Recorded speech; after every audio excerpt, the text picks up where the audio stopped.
Que la toute-puissance du Dieu d'Abraham, Isaac et Jacob, que la grâce de Dieu qui a créé les cieux et la terre, que ses mérites et que sa clémence, sa miséricorde, chers compatriotes, chers bien-aimés dans le Seigneur, par la toute-puissance du Dieu d'Abraham, Isaac et Jacob, et par ses mérites, le Seigneur Dieu d'Abraham a toujours besoin de l'homme sur la terre qu'il a créé à son image et selon sa ressemblance. Toutefois, lorsque l'homme emprunte un chemin de la dérivation, Dieu n'a jamais cessé de placer ses hommes, ses amis, ses disciples, ses apôtres, ses prophètes, en fait, pour devoir expliquer la difficulté de l'évangile à l'humanité entière. Chers compatriotes bien-aimés, je suis ton serviteur quotidien qui ne se relâche davantage à te présenter la bonne part qui est l'évangile du salut. Je voudrais te présenter ce message qui est la bonne nouvelle. Elle n'est plus une nouvelle triste, ni une nouvelle angoissée, mais elle est une bonne nouvelle dans le sens du salut. Mon bien-aimé et ma bien-aimée, mon voisin et ma voisine, par la grâce de Dieu, par sa clémence, par sa faveur, par ses mérites, Dieu a toujours été aux côtés de l'homme pour pouvoir le ramener du mauvais chemin et dans celui de bon chemin qui est le chemin du salut. Longtemps, de loin comme des proches, tu peux être même en Asie, en Amérique, tu peux être même en Afrique, en Orient, tu peux être même en Europe, au Cameroun, au Tchad, partout dans le monde entier. Ce message est venu uniquement pour toi, pour te présenter un message plein de salut. Je suis ton ami, ton frère, ton camarade, ton collègue de service. Je suis ton pasteur, ton serviteur, ton évangéliste. Dieu, dans ses mérites, a toujours pensé à l'homme depuis que Dieu a créé le monde jusqu'à nos jours, depuis le temps d'Adam jusqu'à Noé, jusqu'à notre époque. Dieu a toujours disposé des hommes pour présenter la bonne part à l'humanité entière. En fait, malgré la situation de l'homme, malgré la désobéissance de l'homme à la loi de Dieu, mais Dieu n'a jamais laissé l'homme errant et vagabond comme ce qui se passe aujourd'hui, hier et demain. J'aimerais à ce que vous et moi, dans l'ensemble spirituel, dans la famille d'Abraham, de partager la bonne part que la nouvelle de Dieu. Alors dans ce sens, compter dans les faveurs de Dieu, j'aimerais que tu prennes l'oreille à écouter ces messages pleins de salut. Nous avons médité ensemble le livre d'Hébreux, chapitre 10 à partir du verset 5 jusqu'au 18e verset. Je dis bien Hébreux, chapitre 10 à partir du verset 5 au verset 18, qui a pour thème la mort expiatoire de Jésus-Christ. La mort expiatoire de Jésus-Christ. Mes bien-aimés dans le Seigneur et mes chers compatriotes, le temps nous prend à la gorge. J'aimerais nous aider à expliquer le sens simple, parce que l'évangile de Dieu, l'évangile de Jésus-Christ, c'est une parole extraordinaire que l'homme ne pourrait pas comprendre lorsqu'il n'a pas la grâce de Dieu. La mort expiatoire de Jésus-Christ sur la croix. Avant l'arrivée de Jésus-Christ, si l'homme pêche en Israël, dans le monde entier, si l'homme pêche, on doit apporter des animaux pour immolation, pour un holocauste, pour un sacrifice. Pour celui qui a péché, on doit apporter des animaux pour présenter comme une expiation, pour laver le sang et pour laver le péché de cette personne. Mais bien aimé dans le Seigneur, les hommes ne commettaient pas le mal, ils commettaient le mal, mais il faut toujours apporter les animaux, que ce soit les poulets, que ce soit les coqs, mais toujours un animal sans défaut. Si tu as commis un mal, tes parents doivent souffrir en cherchant un animal pour apporter au sacrificateur, et ces derniers doivent maintenant offrir un sacrifice pour laver ton péché, on appelait l'expiatoire ou l'expiation. Eh bien, les hommes étaient là, et pour eux, dent pour dent, au temps de la loi mosaïque. Bien-aimés dans le Seigneur, ce que je viens de relater comme une introduction, c'est ça se trouve dans les 5 premiers livres de l'Ancien Testament. En fait, alors, mais pour mettre fin à cette souffrance qui est imposée à l'homme, à l'humanité, qu'est-ce qu'il faut faire? Pour mettre fin à cette certitude, à cette servitude, à cette, n'est-ce pas, difficulté qui a été imposée sur l'homme, qu'est-ce qu'il faut faire? Il faut que Jésus-Christ, le Fils de Dieu, le roi des rois, l'agneau, le sacrificateur sans défaut, sans péché. Or, à l'époque avant l'arrivée de Jésus, si bien qu'il y avait des sacrificateurs qu'ils étaient là pour offrir une offrande en holocauste pour laver le péché de ces derniers ou de ces dernières. Mais ces sacrificateurs aussi commettaient le mal. Mais Jésus-Christ était l'unique sacrificateur qui n'a point en lui le mal comme le péché. C'est la raison pour laquelle je veux lire ce livre, Hébreux chapitre 10 à partir du verset 5 qui dit ceci. Lorsque dans les cieux, Dieu avait lancé un appel dans Ésaïe 6, verset 8, il dit, qui enverrai-je, qui marchera pour nous? Il y avait des anges, Michel, ange, Gabriel. Au fait, il y avait des anges auprès de Dieu, mais aucun ange n'a tenté à répondre que me voici envers moi. Un silence total dans le ciel.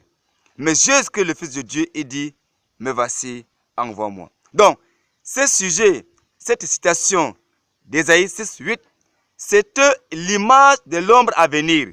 Les hommes, lorsque les hommes péchaient, il fallait apporter des animaux sans défaut, donnant au sacrificateur de présenter une offrande sous forme de l'expiation ou une offrande sous forme d'un sacrifice. Et après avoir maintenant immolé cet animal, et Dieu descendra dans la fumée pour parler aux hommes si ces derniers est pardonné. C'était une ombre des choses à venir. Alors, ça répertoriait l'arrivée de Jésus-Christ, ça répertoriait l'image de Jésus-Christ. Or, la chair des animaux que les hommes brûlaient sur le feu représentait la chair de Jésus. Le sang qu'on aspergeait sur la personne qui a péché, ça représentait la Sainte Seine. Car je dis, prenez ceci, mangez est mon corps. Prenez ceci, buvez en tout ceci est mon sang. Ça répertoriait ce qui se passait au temps ancien. Bien-aimés dans le Seigneur, et la raison pour laquelle la mort expiatoire sur la croix. Les hommes ne sortaient pas comme ils se devaient, parce que Jésus n'était pas venu. Les hommes vivaient sous la tutelle des inimitiés. Il n'y avait pas la paix, il n'y avait pas de salut, mais les hommes vivaient comme des animaux féraux et des animaux sauvages. Mais la mort expiatoire de Jésus qui nous a fait des grâces, nous a amené le salut, nous a apporté la paix, la sécurité.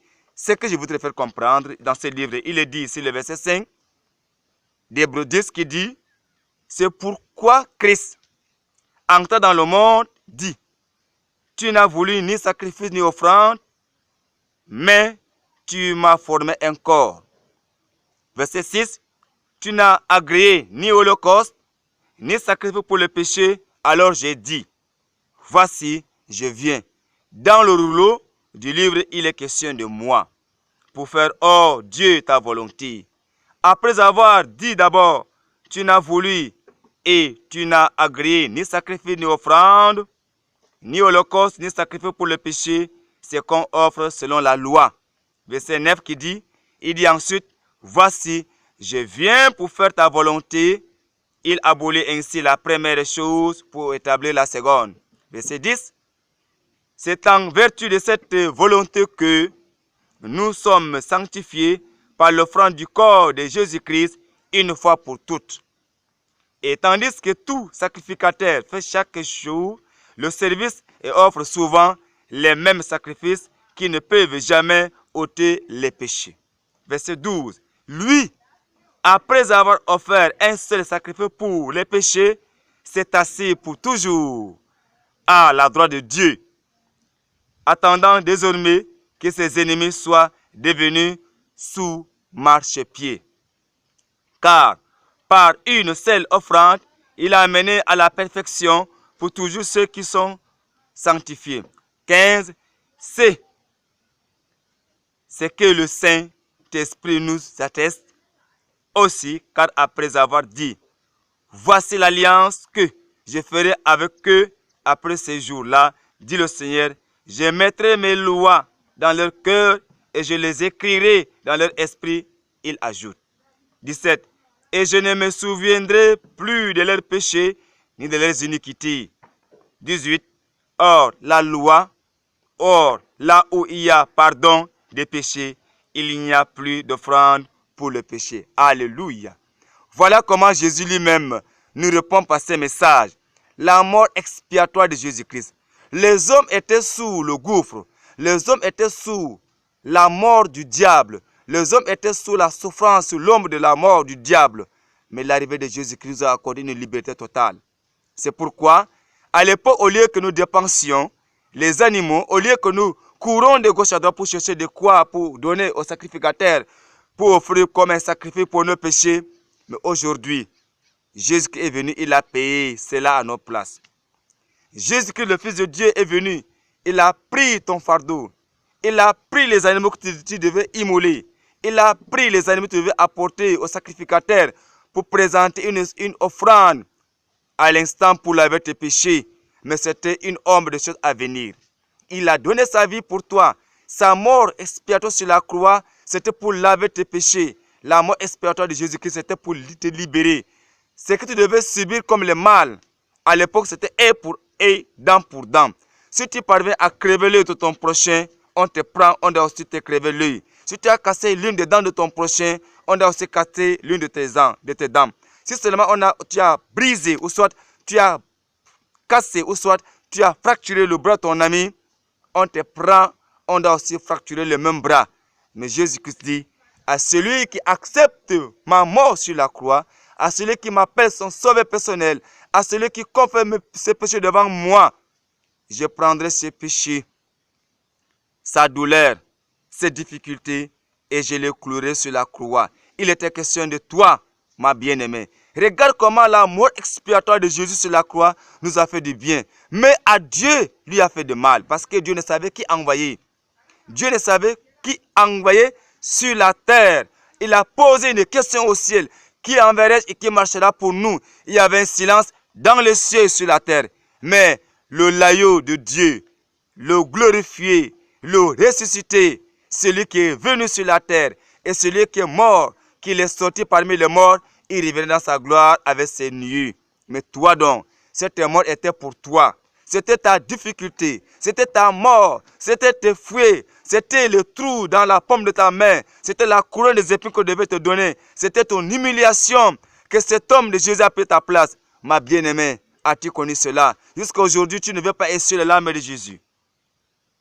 Sa mort sur la croix expiatoire était uniquement pour toi. Les hommes ne devaient pas voyager comme se doit. Les hommes ne devaient pas se reposer un peu. Mais Jésus-Christ, sa mort expiatoire est venu pour te délivrer de ta mauvaise manière de vivre. Crois-tu à cela, mon frère?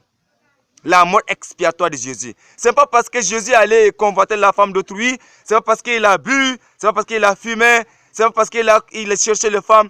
Ce n'est pas que Jésus a poignardé, ce n'est pas qu'il a tué un homme sur la terre, mais Jésus a pris tes difficultés cruelles sur lui. C'est pourquoi on l'a pris, on l'a cloué sur la croix. Et il disait que mon Père, pourquoi m'as-tu abandonné? Son Père l'a rien dit parce que Jésus a dit, mais voici, envoie-moi.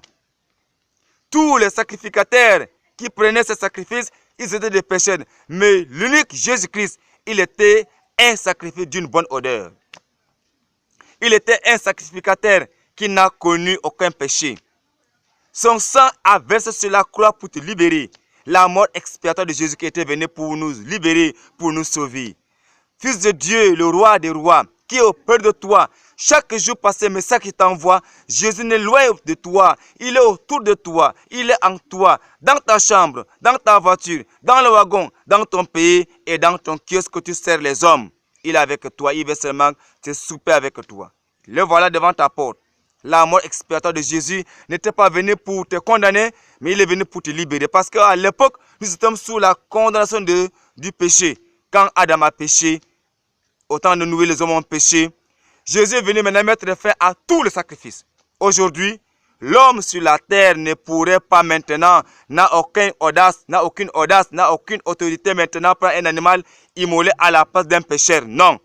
Le sang de Jésus-Christ, la mort expiatoire de Jésus sur la croix, était une purification de tout péché et était un pardon de tout péché. Là où il y a pardon du péché, il n'y a pas l'offrande. Bien-aimé, je compatis chez bien-aimé dans le Seigneur, mon frère et ma soeur, mon voisin et ma voisine, il est temps de connaître la mort expiatoire de Jésus sur la croix. Cet homme de Jésus qui t'annonce que moi je suis son témoin, hier, aujourd'hui et au lendemain, je serai toujours le témoin de Jésus. J'ai vu Jésus, sa mort sur la croix m'a fait du bien. J'étais un buveur, mais il m'a purifié. J'étais un fumeur, il m'a relevé. J'étais couché malade, il m'a guéri. J'étais aveugle, il m'a donné la vie. J'étais sourd, j'entends aujourd'hui. Il me manquait l'odorat, il m'a accordé l'odorat. J'étais un homme malade, abandonné, dédaigné par mes parents, par le monde. Je n'espérais pas la vie. Mais la mort de Jésus, expiatoire sur la croix, m'a donné la liberté de parler. m'a donné la liberté de croire en lui, m'a donné la liberté de dormir quand il veut. Mais tu voilà aujourd'hui, la nuit, tu as des cauchemars. Viens avec ce cauchemar. N'as-tu pas compris? Tu n'as pas écouté. La mort de Jésus sur la croix était pour toi. Il n'a pas péché. Il n'a pas commis le mal. À l'époque, au temps mosaïque, les hommes, lorsque les hommes pêchent, il est question que tout homme qui pêche doit apporter normalement un animal pour présenter un sacrifice à Dieu pour purifier son péché. Même si on trouvait un jeune homme avec une jeune fille tentant de faire la fornication, on le prenait, on le crucifiait, on le lapidait avec des cailloux au nom de la loi. Même si on découvre une femme ou un homme commettre un adultère, on le prenait, on le jetait au nom de la loi. C'est pourquoi lorsqu'on a découvert une femme, on a amené à Jésus pour le rappeler au temps de Moïse, on tuait ceux qui commettaient le mal. Mais or, Jésus était venu sur la terre maintenant pour mettre fin à cela, que nous croyons en lui, il prend maintenant le fardeau sur lui pour nous donner la liberté totale. Mais pourquoi tu continues encore dans cette gaucherie? Pourquoi tu continues dans ces vices du péché? Il est temps d'accepter cet homme de Jésus. La mort expiatoire de Jésus était pour toi. Il n'était pas venu pour te condamner. Mais maintenant, tes parents, tes amis t'ont dit que non, tu n'as pas de temps. Le temps appartient à Dieu. Que non, tu n'auras pas la vie éternelle. Je t'annonce au nom de Jésus-Christ, si tu crois en lui, tu verras la gloire de Dieu. Jésus-Christ, sa mort expiatoire sur la croix, c'était pour toi. La douleur que tu portais hier, les difficultés que tu devais porter, Jésus l'a porté sur la croix, sur la mort expiatoire de Jésus. Son sang est suffisant pour effacer tous nos péchés. Son sang est suffisant pour laver nos péchés s'ils sont noirs comme le cramoisi. Le sang de Jésus est blanc comme la neige. Accepte la bonne voie. La mort expiatoire de Jésus-Christ était venue pour nous libérer de nos mauvaises manières de vivre.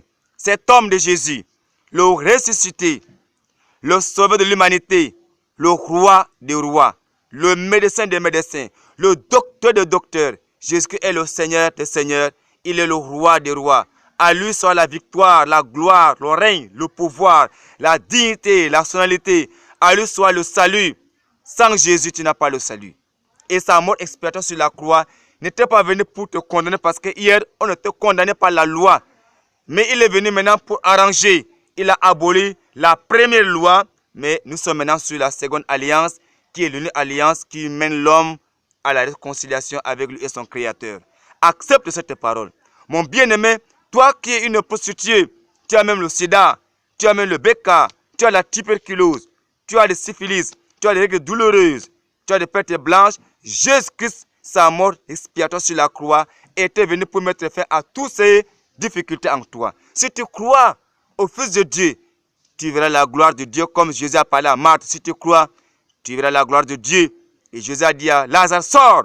Lazare était sorti de ton tombeau. Même toi, maintenant Jésus est capable de dire maintenant, 2 mots sortent de ce corps. Au nom de Jésus, toi-même qui m'entends, que ta maladie arrête. Toi qui m'entends maintenant, pose ta main là où tu sens mal. Par ce message, par la mort de Jésus sur la croix, tu seras délivré, tu seras guéri. Même si tu n'as pas d'embauche, tu vas avoir d'embauche. Mais tu es un chômeur, tu vas avoir l'emploi. Mais tu es possédé, tu seras délivré. Mais si tu es lépreux, tu vas être purifié. Mais si tu es aveugle, tu vas voir comme le fils de Timée Bartimée. Mais si tu es sourd, tu vas entendre. Mais si tu es mieux, Jésus va délier ta langue. Accepte la mort expiatoire de Jésus. Jésus-Christ n'est pas venu pour te faire du mal. Tu sois musulman, tu sois athée, tu sois animiste, tu sois chrétien de différentes dénominations.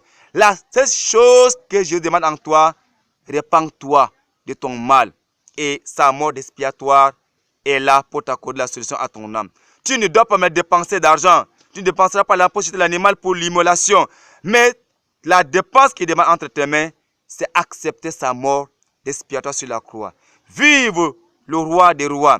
Vive le Seigneur Jésus-Christ. Le ressuscité est là devant ta porte. Il frappe, comme il a dit dans Apocalypse chapitre 3, verset 20. Il dit que, mais voici, je me tiens à la porte, je frappe. Si quelqu'un entend ma voix, il ouvre sa porte, j'entrerai chez lui.